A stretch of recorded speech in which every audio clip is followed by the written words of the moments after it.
Early access games always catch our attention for a bunch of reasons. First of all, it is always nice to see if the games will survive this really horror period called early access. It became super modern trend for a game to be released in such state.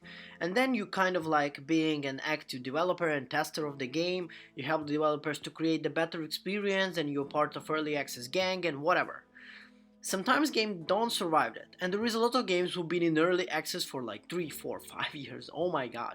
And they've been called not like a finished games. They are still actively developed, but still in early access. So today we're going to look at another early access game that will be a part of the train simulator kind of gang. It is called the Sweet Transit. So before we dive deep into the world of the Sweet Transit early access release, I would like to ask you, if you're not subscribed to our channel, please do that. It really helps us a lot and will help to make us more and more content about games. If you're already subscribed, check if you have notification bell, commenting down below which next game you want to see us play and review for you. So let's go. In Sweet Transit, you take control of developing a new world. Oh, this is a big task to do. Starting with a single warehouse and people trying to make a new life of themselves. It's time to try and make a new successful society. If I were to describe Sweet Transit, I would say that the game is one part with city builder and more part is train logistic builder. To start each game, you will begin by farming your own first town. The first thing is simple, as you can build some of the houses while people join the town. These citizens will begin working for you as soon as you put them to work. As the town and your world begins to grow through, your people are going to want to access various goods, resources in order to make their lives better. Like in real life, you're basically a major of the big city. This includes such things as water, different types of food, and other goods they need for everyday life. Provided with them, they want, and you will be really happy as the major in your country, town, or whatever you want to call this thing.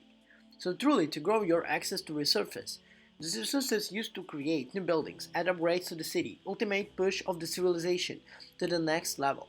To do this, you need to build profructation facilities around the world to gather resources. You will also have to add storages buildings and other supportive structures. After building the production buildings, you need to provide them with the workers from your town.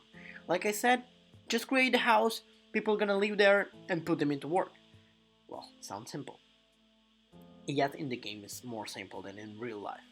Well, jokes aside. Anyway, Sweet Transit initially intrigued me because of its combined two different video game genres that are really kind of like, by videos we have on this channel. The city builder like SimCity and supply chain production like something like called Train Delivery or whatever. In this game works surprisingly well together. The city builder elements will not be as quite deep as the game will solely focus on it. You have quite a bit of control of overall things in the game, as you try to increase your population so you have more workers to help you expand. The production supply chain side of the game works really quite well. The production facilities only require the place and appropriate buildings in the area with associated resources. You will help and automatically acquire the resources of moving goods around the world is the key element of this aspect of the game. The success of your entire world is going to depend on how efficient you can make your train routes. Finding an efficient path of the moved goods between the location takes some skill planning. If you plan things out well, you can easily create long jam will shut down everything. These two mechanics are really satisfying and combined together. These games can be surprisingly addictive, as you can make and produce more areas in the towns through your rail network. I was genuinely kind of surprised by how much time has gone when the game really developed some things. When you're able to figure out an efficient way to the transport good of workers, you feel like a sense of accomplishment. I don't know if there is a really way to lose in the game. The game is mostly built around trying to create most efficient, successful work possible, as you can continue to expand. It feels good when you expand your operations. It is really nice to just sit back and see all of the trains moving between all of your towns, enjoying how cool guy you are, and how a cool town you did. After that, you might think, damn, I need to go for a president. Well, let me just tell you, please don't. Please don't. So, like I mentioned in the beginning, it is still early access game. So for an early access game, to be honest, me and the team was really surprised with how well Sweet Transit is already.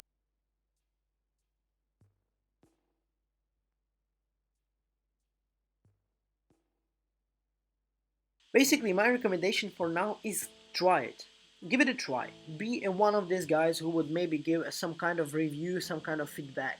Because overall, like I said, if you go dive deep into all of the cases, the graphics is quite cool for the game inside genre. It is okay. For 2022, it is cool. Okay, I would say. Game doesn't lag, you don't have money bugs in the game. You would some find occasional things, but come on, it's a game. You would not expect something perfect. Even people are not perfect, come on. So from us, I would say give a Sweat Transit real try. It is a worth trying gaming experience. Thank you for watching from everyone, and I will see you in the next video. Ciao.